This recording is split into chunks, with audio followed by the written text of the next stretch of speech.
Sir Manto को होश आया। हजरत पास बैठा हुआ था और हजरत से पूछते हैं, जब मैं बेहोश था क्या मुझसे कोई मिलने आया था? तो हजरत मना कर देता, कोई मिलने नहीं आया था। तो आगे से सर मंटो ने जवाब देना था हजरत को कि मुझे पता चल चुका है कि मुझसे मिलने महमल आई थी, और जब महमल आई थी तभी मुझे होश आया था। लेकिन फिर वो इनडायरेक्टली इस बात का जवाब देते हैं जो बहुत अच्छा लगा। इस ड्रामे के अंदर ज़बरदस्त किस्म का वो सीन था जब मंटो पूछते हैं फिर, मुझसे मिलने डीन भी आए थे? तो मिस मारिया चौहान कहती हैं, हाँ आए थे। सर मंटो का जवाब आता है, अच्छा मुझे लगा वो भी ख्वाब में आए थे। यानी कि मंटो का कहने का मतलब ये था, महमल आई तो भी मुझे पता चल गया था कि वो भी रियल में आई है, कोई ख्वाब में नहीं आई। इसी तरह टीम के आने का भी मुझे पता है, तो मुझे महमल के आने का किस तरह पता नहीं चलेगा।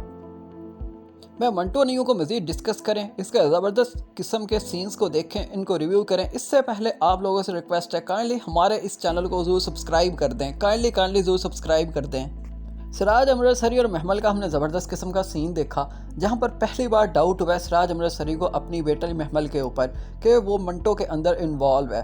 क्योंकि वो पूछता है, मुझे डॉक्टर ने बताया बहुत देर से मंटो बेहोश पड़ा हुआ था, तुम गई हो तो मंटो को होश आ गया। तो वो आगे से जवाब देती है कि हाँ मुझे फूफो ने वजीफ़ा बताया था, मैंने वो पढ़ के फूंका तो होश आ गया सर मंटो को। यहाँ पर सिराज अमृतसरी जवाब कोई नहीं देता, लेकिन कमाल किस्म के फेस एक्सप्रेशन आते हैं। यानी कि सारी बात ही ना जानते हुए भी समझ गया सिराज अमृतसरी कि उसकी बेटी चाहने लग गई है सर मंटो को। और ये महमल के लिए बहुत बुरा हुआ, क्योंकि अब बहुत बड़ी डिमांड आने वाली है बिनियामीन की तरफ से, और अब सिराज अमृतसरी के लिए फ़ैसला करना आसान हो जाएगा।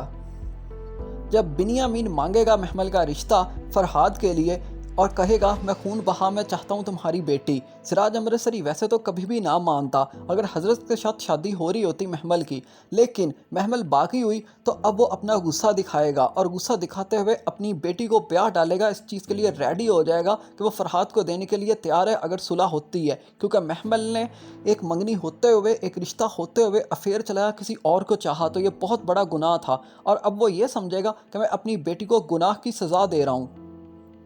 बिनियामीन के हमने एक इंतहाई खूबसूरत लाइन सुनी, जिसमें बिनियामीन कहता है, मेरे पास एक तरफ बेटा है और दूसरी तरफ दुनिया भर की जायदाद है, पैसा है, दौलत है, लेकिन अगर मैं तकड़ी में तोल लूँ तो बेटे वाला पलड़ा भारी रह जाता है।